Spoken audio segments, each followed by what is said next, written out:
Hello guys, welcome back. എൻ്റെ radiator ഫ്ലഷിങ്ങിൻ്റെ second പാർട്ടിലേക്ക് എല്ലാവർക്കും സ്വാഗതം. ഫസ്റ്റ് പാർട്ടിൽ ഞാൻ എൻ്റെ എക്സ്പാൻഷൻ ടാങ്ക് ഫുള്ള് ക്ലീൻ ചെയ്ത് അതിൻ്റെ അകത്ത് ബോട്ടമിൽ കുറേ സെഡിമെൻറ്റ്സ് ഒക്കെ ഉണ്ടായിരുന്നു. ഫ്ലൂയിഡിൻ്റെ കളറും ഒക്കെ ഞാൻ കാണിച്ചിരുന്നു.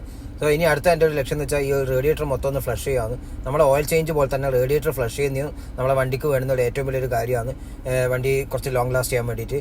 മാത്രമല്ല, ഇതിപ്പോൾ 60,000 കിലോമീറ്ററിലും കൂടുതലായി ഞാനിപ്പോൾ എൻ്റെ വണ്ടി സർവീസ് സെൻറ്റർ കൊണ്ടുപോയിട്ടൊക്കെ. അപ്പോൾ ഫ്ലഷ് ചെയ്യുന്ന പറഞ്ഞാൽ വളരെ സിമ്പിളായിട്ടുള്ള പ്രോസസ്സാണ്. അതിനുവേണ്ടി ഞാൻ ഇത് ഈ കൂളൻ്റ് ഫ്ലഷ് ചെയ്യുന്ന ഈ ഒരു ഫ്ലൂയിഡാണ് വാങ്ങിച്ചിരിക്കുന്നത്.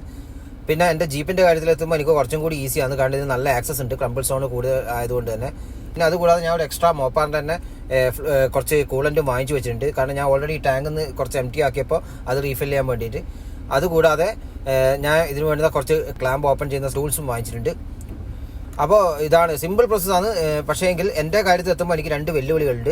ഒന്ന്, ഇതിൻ്റെ ഡ്രെയിൻ വാൾവ് ഉണ്ടാവും. ഈ ഡ്രെയിൻ ചെയ്യുന്ന കൂളൻ്റ് ഡ്രെയിൻ ചെയ്യുന്ന ഈ വാൾവ് എൻ്റെ വണ്ടിയിൽ ഇങ്ങനെയാണ് കാണുന്നത്. അത് എന്തുകൊണ്ടാണെന്ന് അറിയില്ല. അതുകൊണ്ട് തന്നെ എൻ്റെ കയ്യിൽ രണ്ട് വഴികളുള്ള, ഒന്നിക്കൽ റേഡിയേറ്ററിൻ്റെ തന്നെ ഏറ്റവും ലോവസ്റ്റ് പോയിന്റിൽ നിന്ന് ഡിസ്കണക്ട് ചെയ്തിട്ട് ഫ്ലൂയിഡ് ഡ്രെയിൻ ചെയ്യുക, അല്ലെങ്കിൽ എക്സ്പാൻഷൻ ടാങ്കിലേക്ക് റിട്ടേൺ വരുന്ന ലൈൻ ഉണ്ട്, ഈ ഒരു ലൈൻ ഉണ്ട്, ഈ ലൈനിൽ നിന്ന് ഡിസ്കണക്ട് ചെയ്തിട്ട് ഫ്ലൂയിഡ് ഫ്ലഷ് ചെയ്യാമെന്നാണ് ഞാൻ വിചാരിക്കുന്നത്. പിന്നെ രണ്ടാമത്തെ വെല്ലുവിളി എന്ന് പറഞ്ഞാൽ ഇതിൻ്റെ അകത്ത് ബ്ലീഡ് വാൾവ് എവിടെയാണെന്ന് കാണുന്നില്ല. അപ്പോൾ ഈ വണ്ടിയിൽ ഈ കൂളൻ്റ് ഒഴിച്ചതിന് ശേഷം ബ്ലീഡ് ചെയ്യാനുള്ള പ്രോസസ്സ് കറക്റ്റായിട്ട് അറിഞ്ഞിട്ടില്ലെങ്കിൽ അത് നിങ്ങൾ ഗുണത്തിനേക്കാൾ ഏറെ ദോഷം ചെയ്യും. സോ അതുകൊണ്ട് തന്നെ ബ്ലീഡ് വാൾവും കൂടി ലൊക്കേറ്റ് ചെയ്യണം. അതും അല്ലെങ്കിൽ ഒരു നല്ല ഫണൽ പോലത്തെ സാധനങ്ങളൊക്കെ വാങ്ങിച്ച് കുറച്ച് കൂളൻ്റെ ടാങ്കിൻ്റെ കുറച്ച് ഹൈ ലെവലിലേക്ക് ബബിൾസ് പോകാനുള്ള രീതിയിലുള്ള ഒരു സെറ്റപ്പ് ഉണ്ടാക്കിയെടുക്കണം.